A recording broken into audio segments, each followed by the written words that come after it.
those of you who may know of Peter's work, Radical Mycology has been really a whole systems thinking for, I think, since 2016, right, Peter, or prior to that? Depends how you want to slice it. I came up with the term and kind of the foundations of the idea, if you will, back in 2008, Wow. 2007, actually. Yeah. So, and then it's been a progression of sorts since then. Great. Well, I think everybody's here. Let's get right to it. I would just love you to give us a little background to your sources of inspiration, where growing up, and how you may have come to this dedication, this passion in the area of mycology and plant health and so on. So I think people would love to hear a little background, and then I'll come in with some questions and we'll go back and forth. Sure. So, since forever, since as far back as I can remember, I've always been a bit of a nonconformist and always interested in the eclectic things. And, time has proven that the things that either I'm never told about or taught about, and especially not told not to look into, are sometimes the most interesting things, at least for me. And it took a long time to finally figure out that pattern of society and in information and knowledge and the power of knowledge, and the way that a single fact and a single idea can really change your life and empower you in so many different ways. And, as far as that relates to mycology, that folded in when I was a teenager and just starting to really explore my ability to teach myself whatever I wanted to, and using my library card to its fullest advantage, sort of at the beginnings of the internet. So I wasn't really tapping into that so much. And it was at that time I was starting to grow vegetables and herbs and tobacco in my family's backyard. And my brother suggested I learn how to grow mushrooms as well. And never learned anything about fungi at all. And growing up, like most people in the West, really most people in the world, never learned anything about mycology. So I went to the library, got the books I could, and started to make some rudimentary tools in a micro weird lab that really did not work well in my closet to try to learn how to grow them.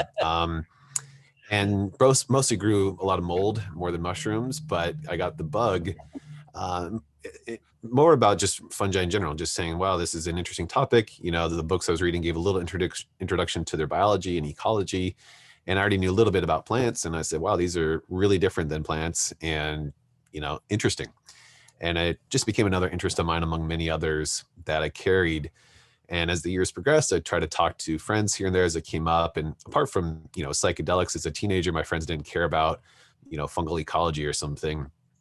And so it's something I just kind of kept inside and paid attention to when I could, and read books here and there. And as I got a little bit older, started to expand my worldview and watch documentaries and started reading more independent literature and independent media.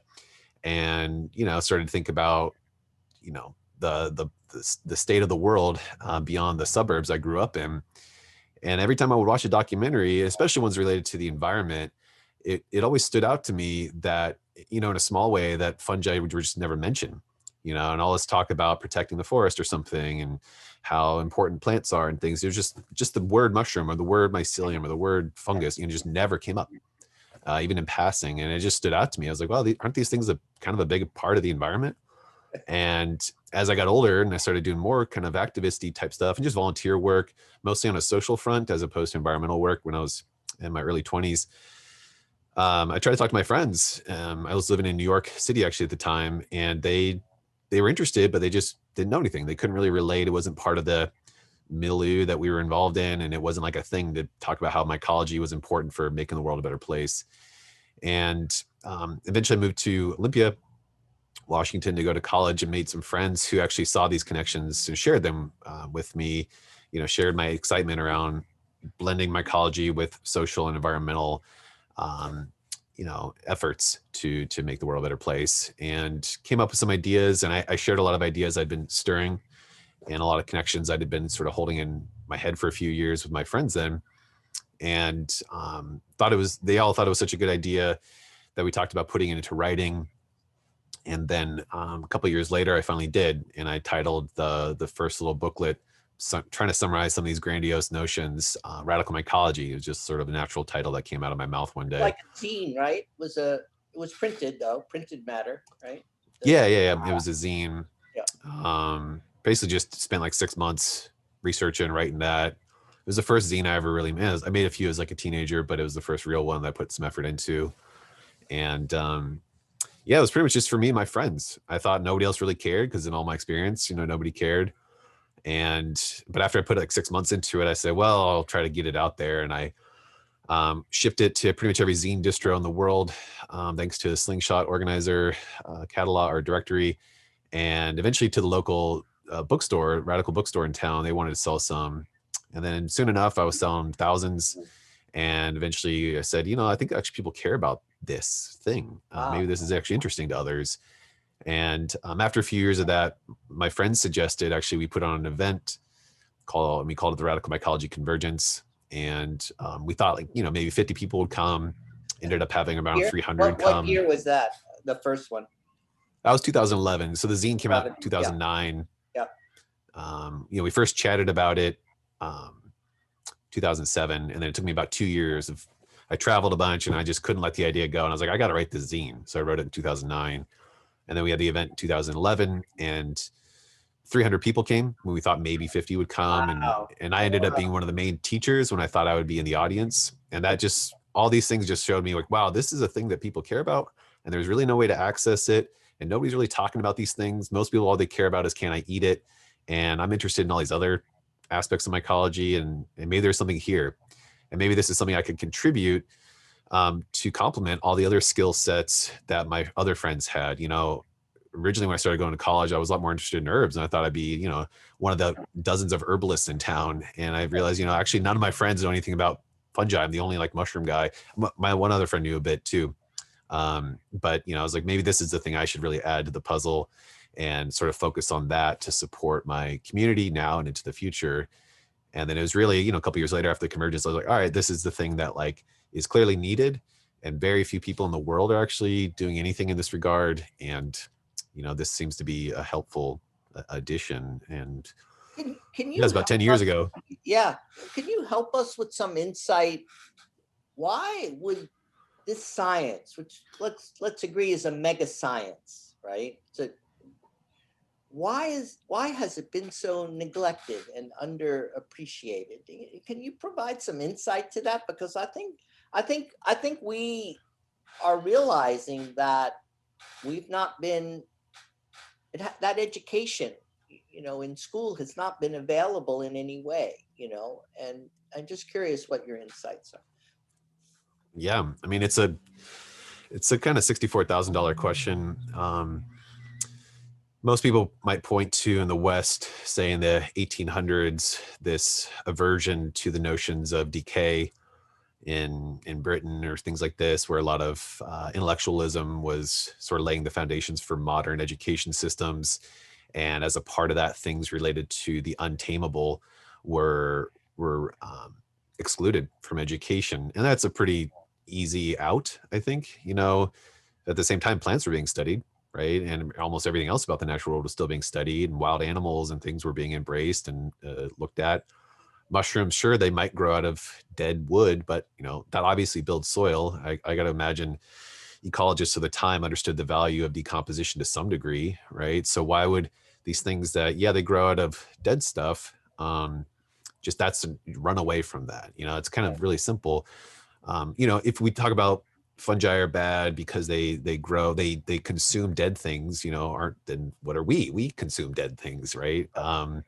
So that doesn't really add up. That's usually just the point of the answer. You have traditional cultures around the world, some of which avoided fungi out of a fear, a mycophobia, as we call it.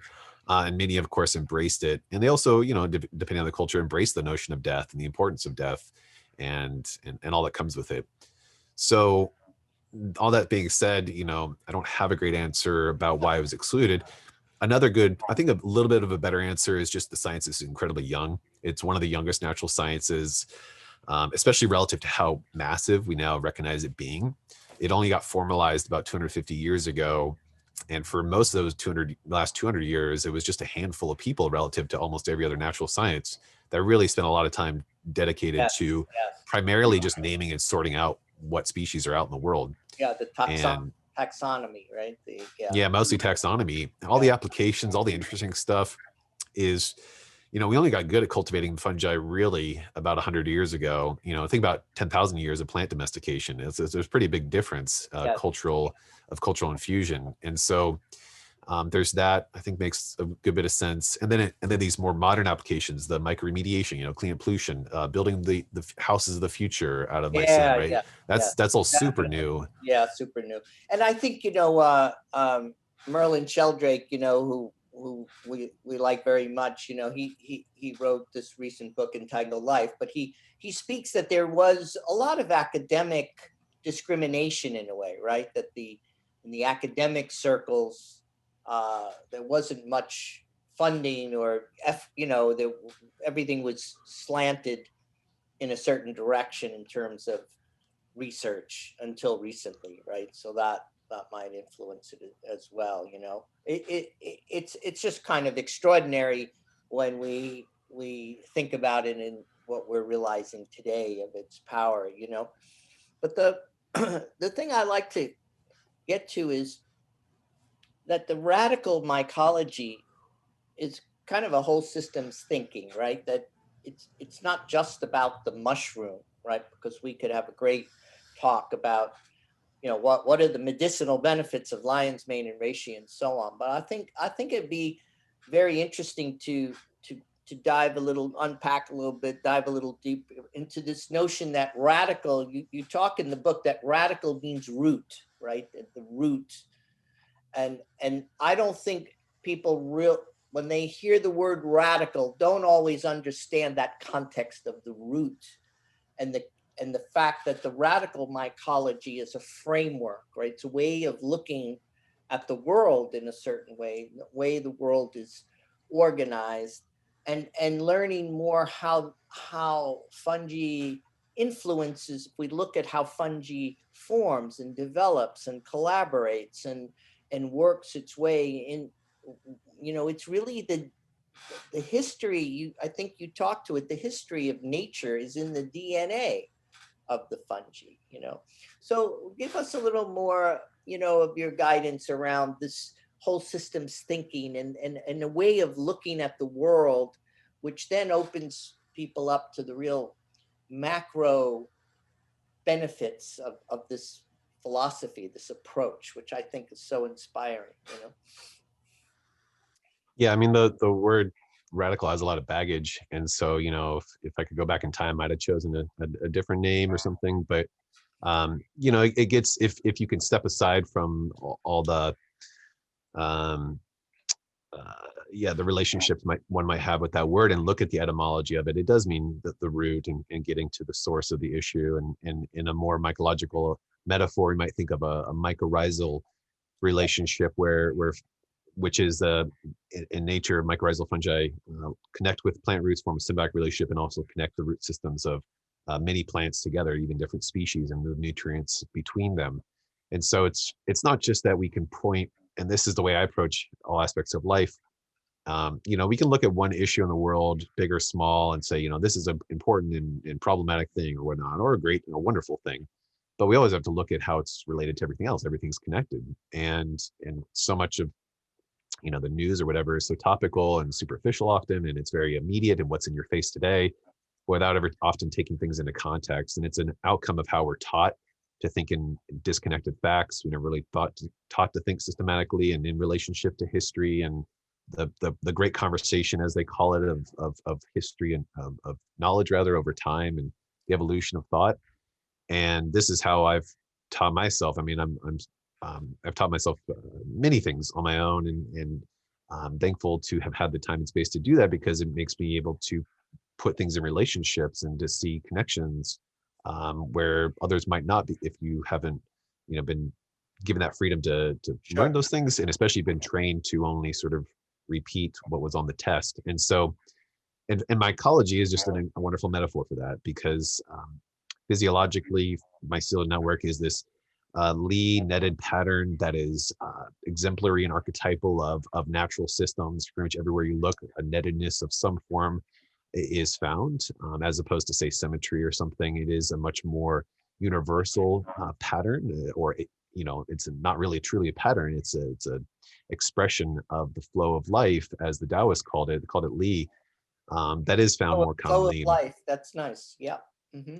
and if you just follow that, if you sort of first of all see that as just this notion, this thing that again the ancient Taoists pointed out, that everything is more netted than symmetrical or predictable in a way, but at the same time, and then you see that as it is expressed through fungi, both in the mycorrhizal connection relationship, but also just how a given mycorrhizal or mycelial network works into itself, where each individual thread of that network is like an individual, but ultimately also connected to the greater network, and everything is shared and distributed.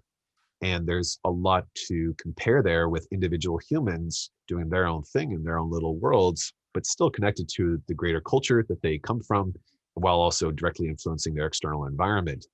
And if we think about those, the pattern of how fungi do that and how they have been so resilient and successful and beneficial to the world through the ways that they embody this, the nettedness, the leanness of their physical structure.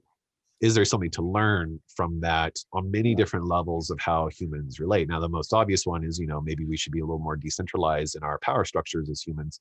But I think it's also just as you get deeper into the weeds of how fungal biology is, there's really interesting metaphors. Again, kind of taking this notion that each individual thread is analogous to an individual human.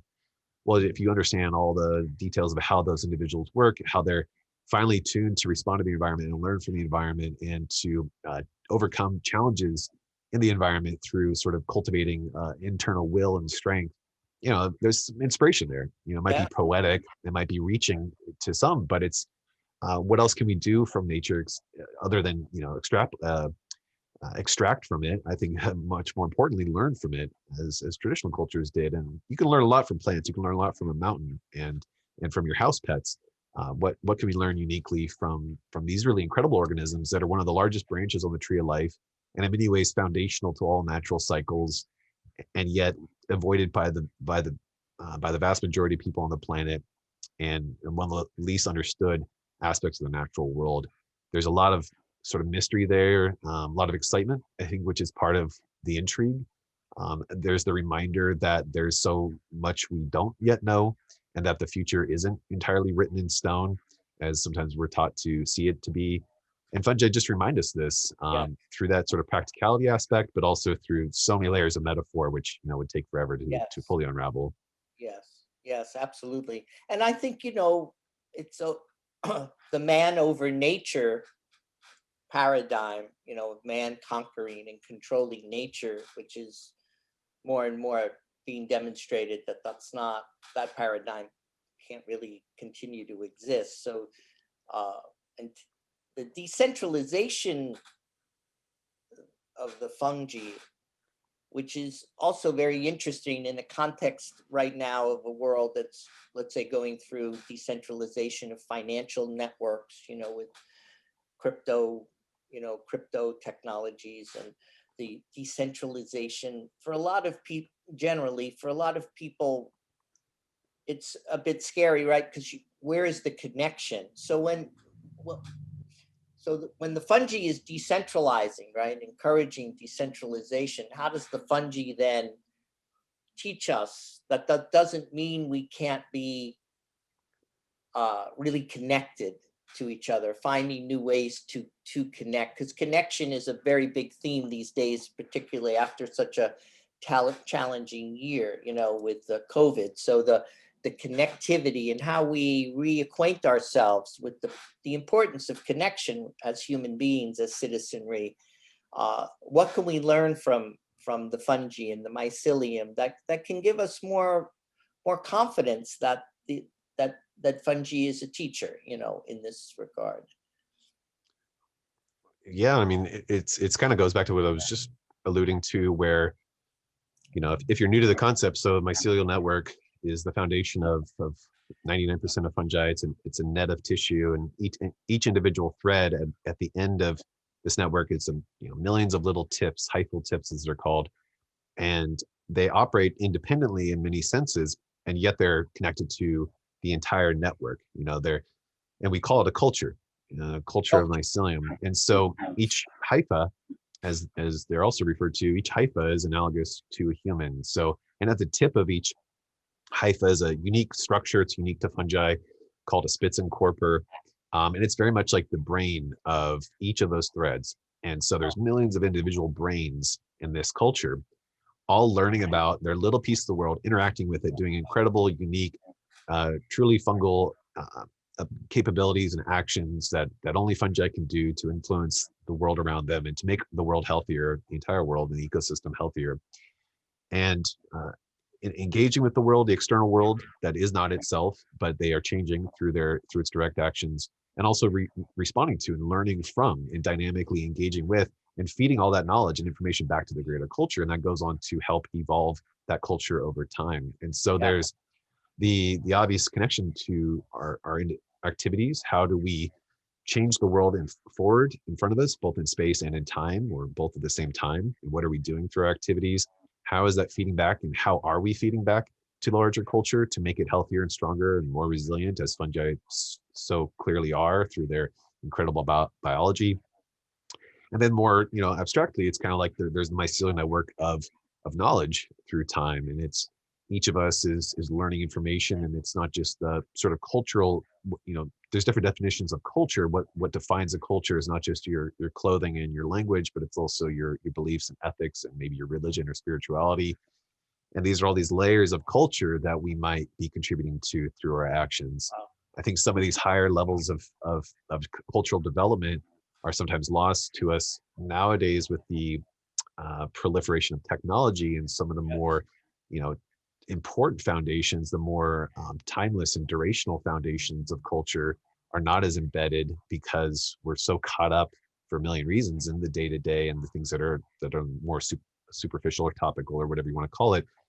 And so we think about, if we can take that time to think about these things, and how, it's just as simple as, if we are an individual in this network, we take that metaphor, what are we adding to what is before us, and how can we not, at the same time, we're relying on culture as each individual thread does, but it's also pulling from an inner wealth of knowledge, genetics, but which we do as well.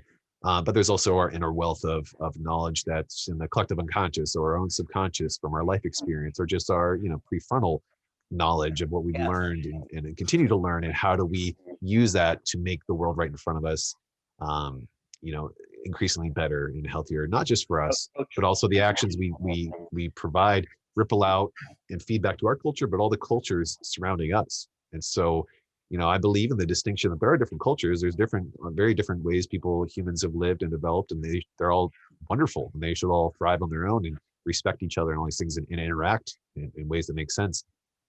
And fungi do that as well. They're engaging with bacteria and viruses, but they're also engaging with other mycelial networks. And you have two different species or two different cultures come together. They might fight, they might sort of wall off, or they might kind of share resources in various ways. And there's lots to learn there.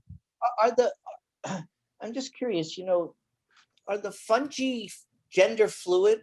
Do they appear in masculine and feminine form? Could you talk to that? The makeup of it, of that dynamic of how fungi express themselves in the sensual way. I'm just curious. What has research been done on that? Yeah, well, so there's a section in the book written by a contributor, sort of making a lot of these analogies around the ways that mushrooms especially reproduce, and comparing that to many forms of human sexual expression and gender expression. So it gets into a lot of graphic detail there. So folks might check that out. What chapters? I remember that it's a little so deeper. chapter 11. That chapter 11, guys. That chapter 11 is just, it's fantastic. I really encourage, when you read the book, though, go from cover to cover. Don't be intimidated. Read it slowly. I'm sorry, but yeah, in chapter 11, please continue. So you know, generally though, fungi, they're the most sexually complex of all the major categories of Really? organisms on life. Yeah, there's um, within the fungal queendom or kingdom, Yeah. the overarching group of all fungi, there are 7 major subcategories, taxonomically known as phyla, and each of those phyla is primarily distinguished by how the spores are developed. That's one of the major distinctions. And within each phyla, you have many different families and genera, and then of course species, and you can have very different ways of reproducing between all those sub layers of subcategories. Even different species within the same family might have very different degrees of sexual promiscuity. Mm, The standout example is a very famous mushroom called the split gill or Schizophilum commune. It's the most common mushroom in the world, and without getting too much into the details, we don't talk about sexes in fungi. We call them mating types, and so there's kind of mating the types. Okay. That's yeah the yeah, technical terms is just like a plus and minus. I see. And the details is that there's 2 different chromosomes, and there's 2 different gene sequences, what are known as alleles, that have to have a, or rather, there's 2 genes on 2 different chromosomes, and they have to have a different sequence. Both of them have to be different in the one spore and the other spore to be different enough so that when they fuse together, there's enough ability for genetic shuffling and some evolution to occur. This is for our mushrooms. When we get to Yeah. molds and other species, it gets even more complex. Yes. You could say that a lot of molds are we call them asexual because they don't go through genetic reshuffling often, and they just reproduce a clone of the exact same Wow. sequence. Wow. But anyway, Fascinating. the yeah, it gets really, it's Really, just super and complicated. it's an area that is just really starting to be studied, right? I mean, we're really in the early stages of research of uh, in these different areas, right? Well, all of mycology. All of I mean, this some of this stuff is kind of goes back to some of the earlier years. 100 I years see. ago, they were looking Yeah. at this because it's so foundational to just what are fungi. But just to kind of finish that thought real quick, the split gale is really famous because those 2 different sections of DNA, it has so many different combinations or options, if you will, to keep it simple, that it essentially has up to over 23,000 mating types. Wow. So it's not, you can call it a gender. It's not exactly a gender, but Okay. something similar. And each spore then is essentially could have reproductive capabilities with over 98% of the other spores in the world. But then Wow. there's so many different combinations Yeah. therein. Uh, Most mushrooms aren't like that. That's like a major outlier, but yeah. it's Yeah. pretty crazy. Yeah. Yeah, it gets really complicated. There's so many different subtypes, and really, if you look in the textbooks, when they're trying to understand the reproduction strategy of this group of subgroup of fungi versus this one, there's just a handful that they've spent the time to go through all the stages. Some species, they need, like, say, some of the rust fungi. Some of them, they're kind of like more like pathogenic. They'll show up on wheat and apples and stuff like this, little red scars. They have to go there. They have 5 different spore types, and each spore has to be hosted by 5 different special plants before it comes all around, goes full circle, and completes its life cycle. So it's just a um, very different than plants and animals. I mean, it's one of these fungi things that only fungi do, that Yeah. you just come to appreciate. And there is no good metaphor for. Well, thank you for that. I think that's very amazingness. Then there's a great section in the book, guys.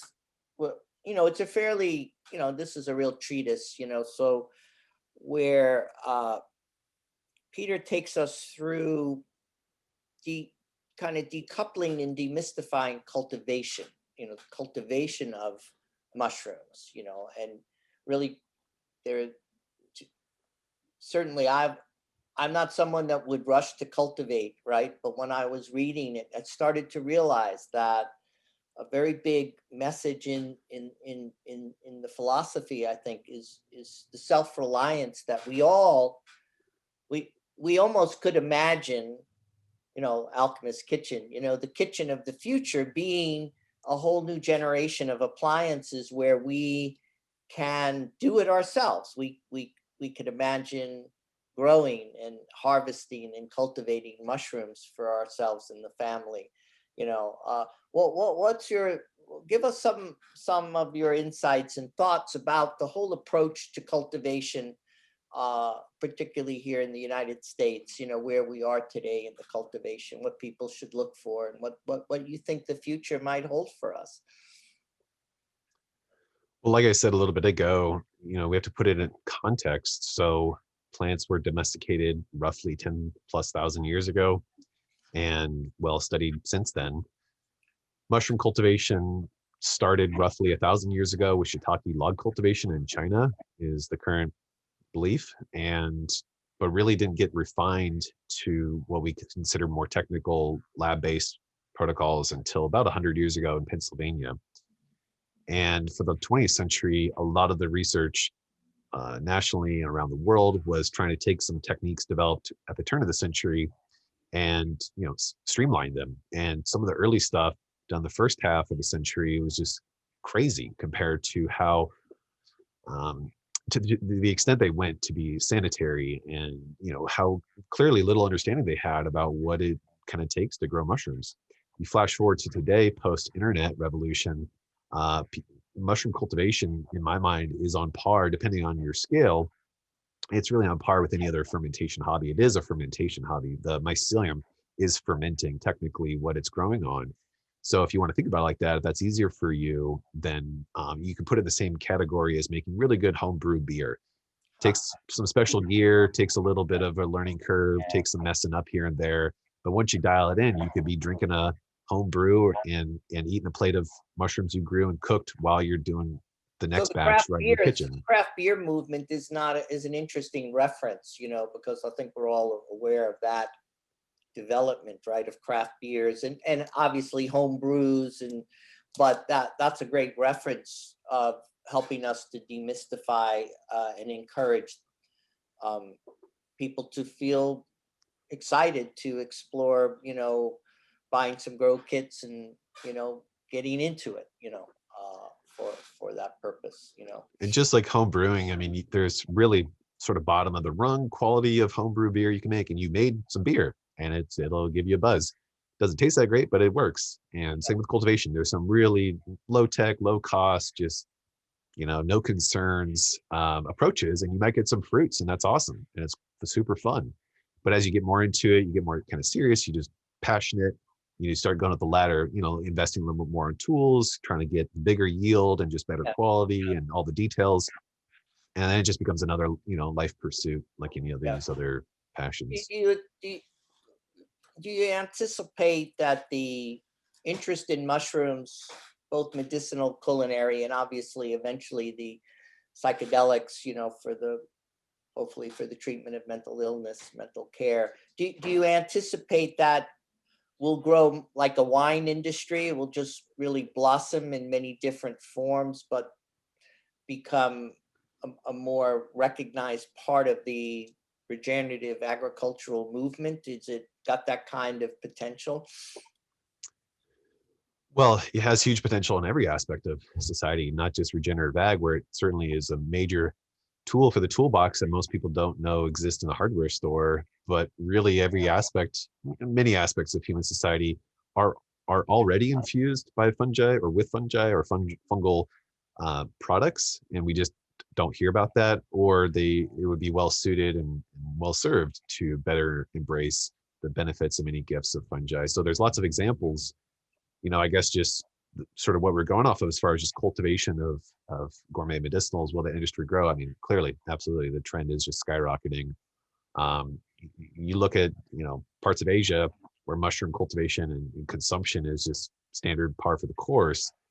Here in the West, most people are sometimes still a little bit leery about eating a portobello, which is one of the least desirable mushrooms for my palate. There's so much more to explore and so much more we can do culinarily, and it doesn't just have to be for the high priced menus anymore. Sure. It should become more for the every person. Mushrooms are expensive to grow. There's a lot of labor involved, despite what you might think, and time and things. It kind of just varies depending on your approach. But Yeah. with the ways that now anybody really could do it in their kitchen, in their garage, in their basement, and depending where you live in your backyard, absolutely, it's going to be much more commonplace.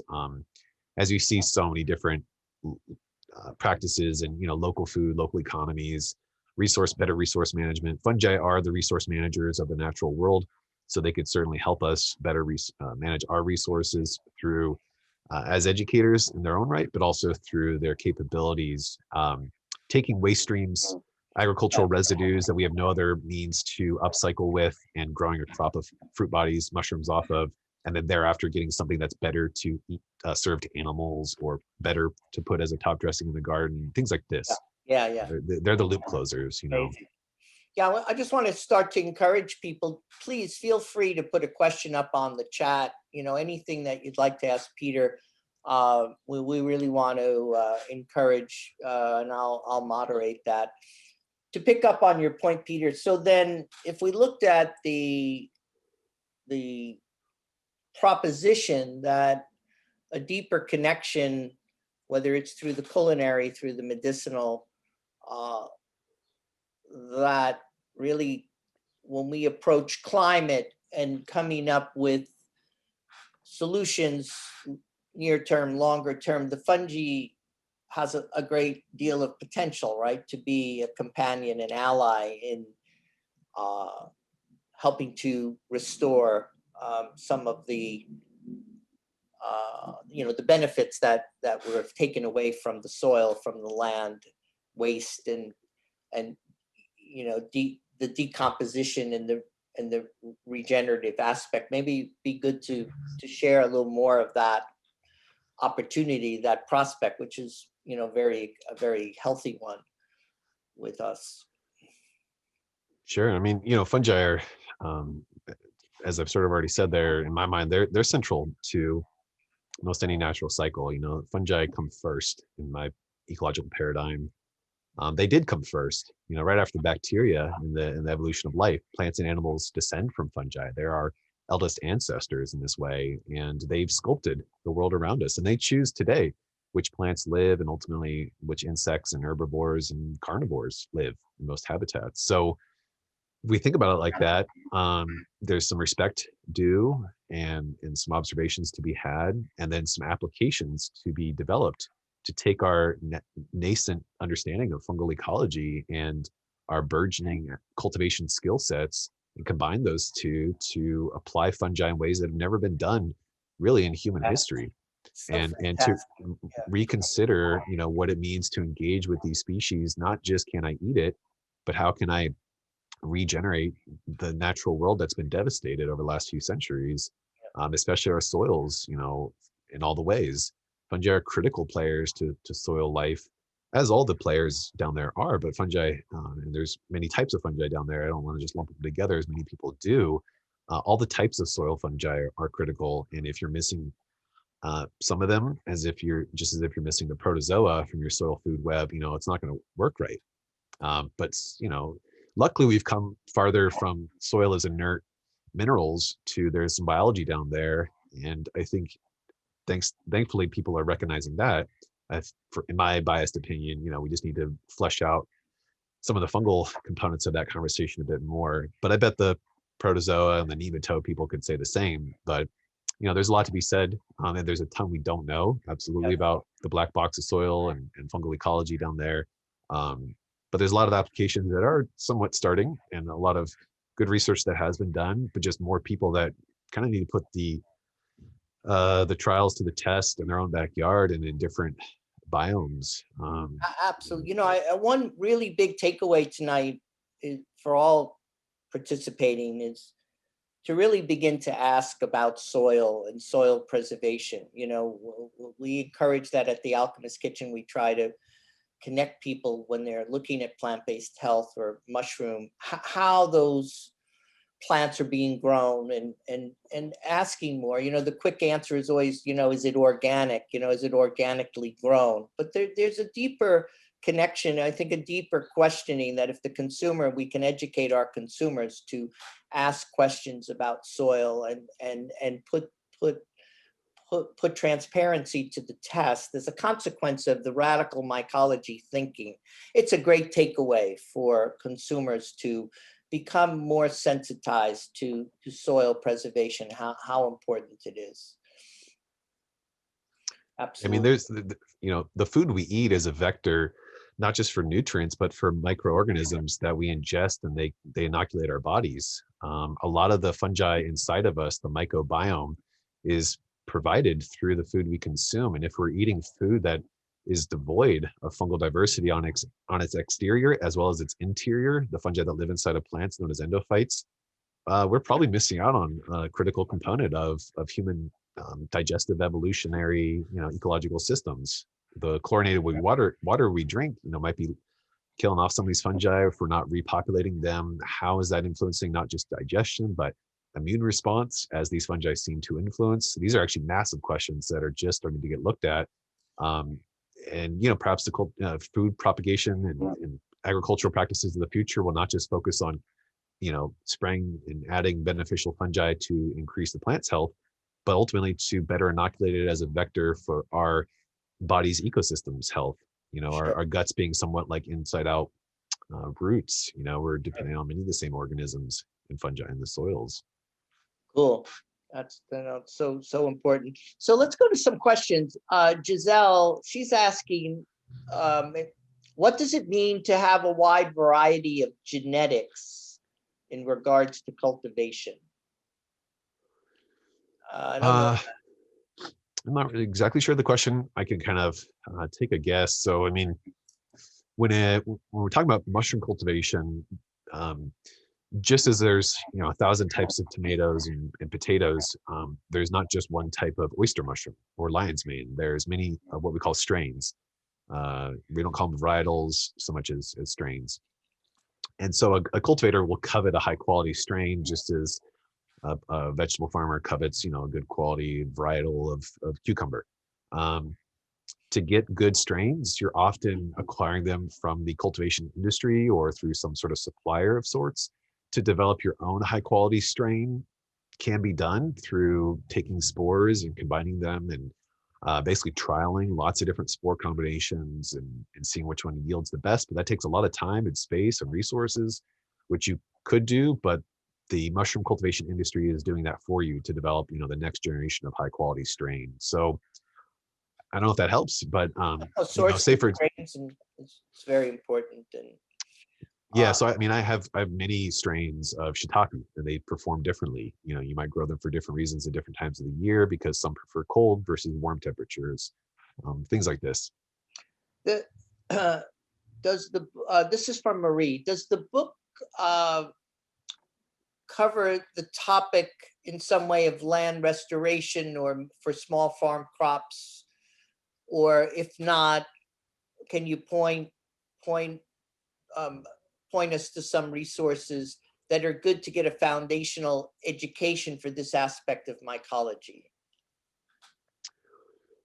Yeah, so it kind of depends on what exactly you're trying to do. There's a whole chapter. Chapter 8 is dedicated to indoor mushroom cultivation, sort of more on a DIY, small, sort of up Yeah. to bigger hobby scale size. Chapter 9 takes those skills outside and is more about cultivating fungi, making a fungal garden of sorts, Yes. and cultivating in the soil, growing mushrooms outdoors, using a variety of techniques. And then chapter 10 builds on that skill set, both skill sets, by adding in the science of mycoremediation and restoration, and how can we help regenerate and rehabilitate disturbed and damaged habitats through the introduction of fungi in companionship with plant and bacterial allies that also do important things to restore habitats. And so that chapter 10, mycoremediation, is very near and dear to me, something that I've been looking deeply into for 15 plus years. And I spent a great amount of time on every chapter, but especially that one. And I think it's the most comprehensive and accessible Chapter 8. conspectus on mycoremediation that exists. There's some pretty good texts out there, but if you want to learn actual skills of how to do it, that I would point to that.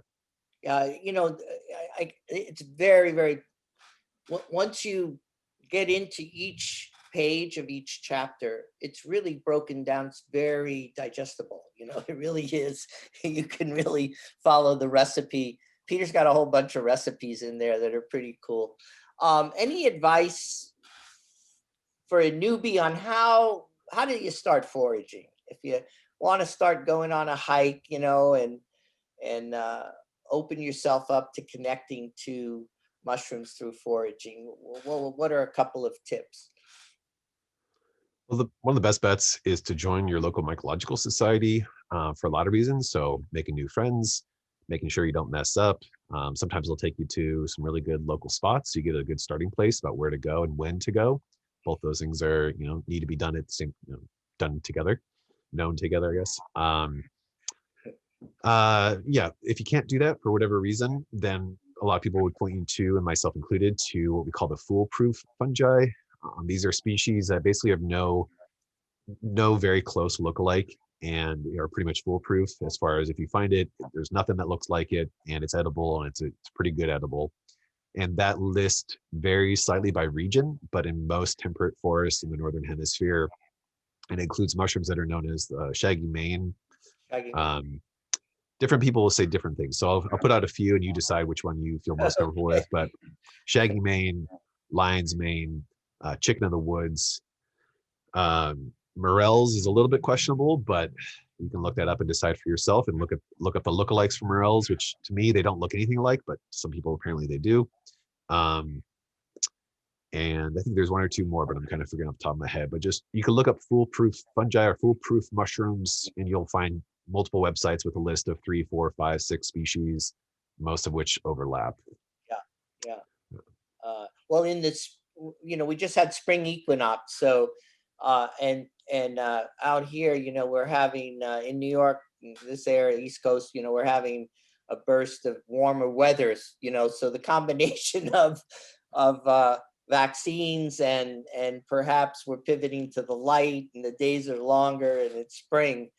It's a great time to learn how to forage and get out there and connect in a way that's also respectful and keeps you safe from getting into the wrong mushroom at the wrong time. Yeah. New York Mycological Society is a great group to join. Are there any, to Susie, are there any negatives from intensely cultivating strains from wild mushrooms? So can you get strains from a wild mushroom? What are your comments on Oh yeah, no, definitely. A lot of the strains that I have are clones, as we say, of wild strains. So it's pretty easy to do if you wrap your head around some of the more, I guess, intermediate, some might say it's more advanced, but more kind of intermediate cultivation skills that revolve around using petri dishes with nutrified agar. That's where I really draw the line between easy skills to more complex and frustrating skills when you get into the agar. But if you wrap your head around that work, it's pretty easy to clone a wild mushroom or a store-bought mushroom, and, as we say, capture the strain. Is there one mushroom that just is your constant inspiration? Do you have favorites? I got several. They're all behind me, so, or not all of them quite, but Oh, there they so are. yeah. So this is a jar. Come on, give us a tour. Maybe next time. So this is a jar of amadou. So this is one of my favorite mushrooms. Um, okay, let's see. Will this work? Can I do this?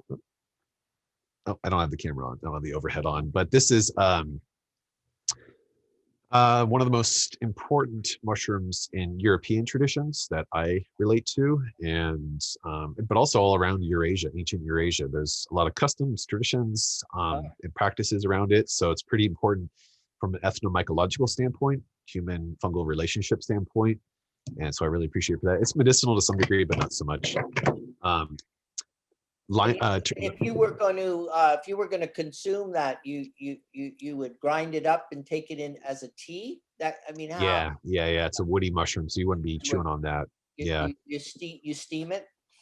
I'd simmer it for a few hours. It. Yeah, make a distillation or excuse me, a decoction. My toe to toe is turkey tail, so turkey tail is a little more approachable, beautiful, easy to cultivate, killer remediator, incredibly medicinal, one of the most important medicinal mushrooms. Grows on all kinds of wood. It's one of the most common mushrooms in the world, so pretty relatable. And yeah, beautiful, huge color variation. This is a jar full of We're getting into Come it. on, guys. We're in Peter's, to be close to the mushroom. Wow.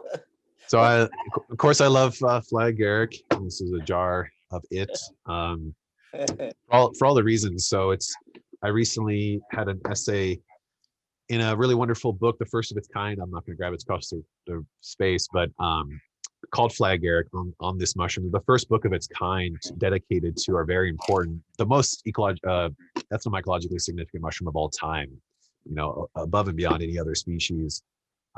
My essay was relating mythology of the Celtic goddess Brigid to this mushroom, which I think there's a lot to say there. So it's kind of fresh on my mind, the importance of this mushroom in the distant past, and the fertility goddesses of the old world. We have a question. You had mentioned earlier, when we were talking about the idea of the brain of the fungi. Is the brain actually like a cell membrane? Could you there's a gal here very interested in that. Maybe you could elaborate. Yeah, so shout out to my book, I guess, because I put a big section on the Spitzenkorper, as it's called, which is German for tip body. So it's just this body at the tip of every thread. And I really got into it when I was researching because of how just crazy it is and so weird. And nobody pointed that out to me.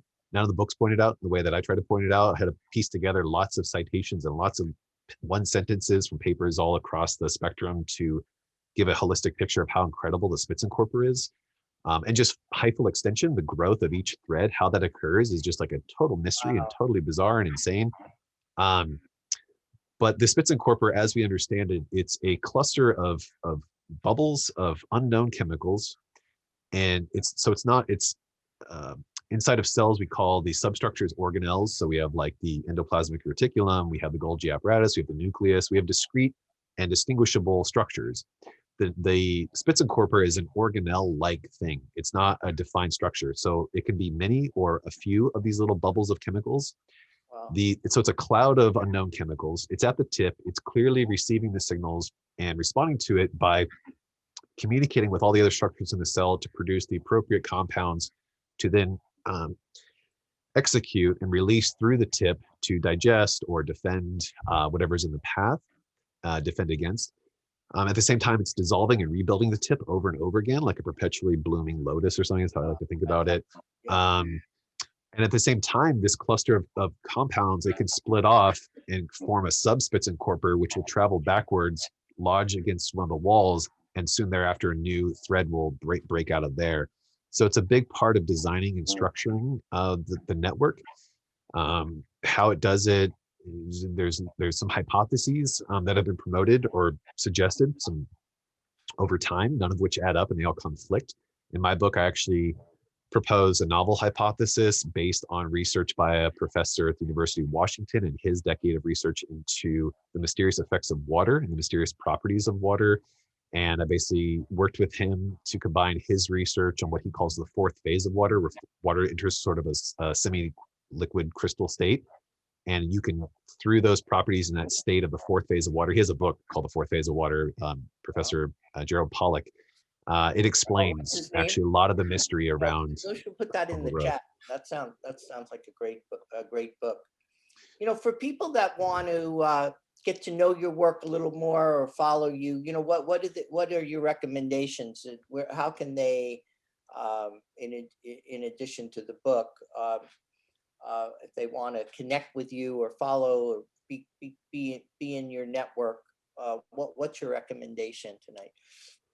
Yeah, so I got my finger in a few different pots. So Radical Mycology, as an org, we've been around for a while. Our biggest thrust has been an event called the Radical Mycology Convergence that historically happened every other year. We postponed it last year, and we might have to again because all of us, but especially I and the other organizers don't want to do an online version of it because it's so important to do it in person. So you can check out Radical Mycology and also radicalmycologyconvergence.com. And there's email lists and social media associated with both those. Radical Mycology on its own. There's some good things in the works that have been slowly and surely creeping forward for quite some time that I'm very hopeful will start to make an appearance in the world Webbing and soon. netting their way, Yeah, I want slowly to, evolving. yeah, I want to just say too, if you in full transparency, if you buy the book, you're going to get a discount, but all the books are going to be ship free. And when you get this book with free shipping, you'll appreciate you'll appreciate it because it's hefty, and it's a really uh, it's a milestone, work of science and art and citizenry, citizen journalism, research and passion. And I just can't say enough about Peter, about your work and inspiration. And we're all at the beginning of this journey. Imagining that we, in not too long, can you imagine if we can use fungi to uh, create a new way to treat mental illness and depression and other neurological issues that we have. It just is such a game changer, and I think there's such a groundswell of interest, and it's really important right now that we teach and we connect with everyone and share our experiences, and I can't say enough about um, go with those who really aren't the pretenders. They're really doing the hard work. There's lots of pretending out there, and I, I have a front row seat to many mycologists. I'm very blessed, and all of our community at the Alchemist's Kitchen are so blessed. So I can't say enough, Peter, about really want to encourage everyone in our reach to invest, get this book and make it a part of it's the encyclopedia, for a big part of the space, and thank you so much, Peter. Any last words? I just delighted that we had this chance to talk and get to know each other a bit. Yeah, I mean, thanks for all that. Yeah, I just encourage folks to, you know, what I used to say a lot more, I feel like it's a little less necessary nowadays, is just, getting involved in mycology can look as simple and easy as just telling your friends that it's not such a weird thing. I don't think that's so much of a problem anymore.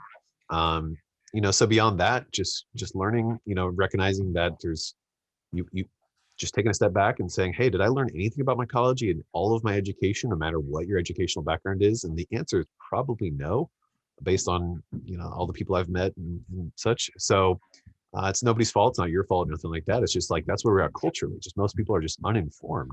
And if only more of us knew, the details and just more about this thing, just as much as we're somewhat familiar with how bacteria work, and obviously plants are a little bit more accessible. If we could all just bring up the bar and get a little more on the same page, I think thereafter the explosion and the benefits and the untold future of fungi is where it's really going to pick up. And so that's why I wrote my book. That's why I'm also building out a mycology school, Mycologos, folks can check out. Because for me, knowledge is power, as I said at the beginning. In as much as I'm interested in the applications and developing tools and resources and all kinds of things, which I'm also interested in, I think in as much as I'm one person, and my peers, we're only so many currently that I've sort of worked with over the last handful of years doing similar types of work. It's going to be very interesting in the coming decades when there's a massive exponential growth in educators, teachers, researchers, innovators, taking the next era, this current beginning of the human-fungal relationship, into areas that have never been tapped before. It's the new Wild West, in many ways. Really is. And to have good stewardship, so we, to save everything, we need everyone. We really, this period of COVID and getting to this next period, connection is so important, and we've all struggled with quite a bit of isolation in the past year, and we have to double down on how important it is to be kind and be grateful and get to know the space of plant health and fungi. They will reward you with self-worth and discovery and enthusiasm. So To be continued, Peter. All right, we'll do another one that we'll do some cooking and recipes. But thank you so much for taking the time, and thanks everybody for attending. We're very grateful.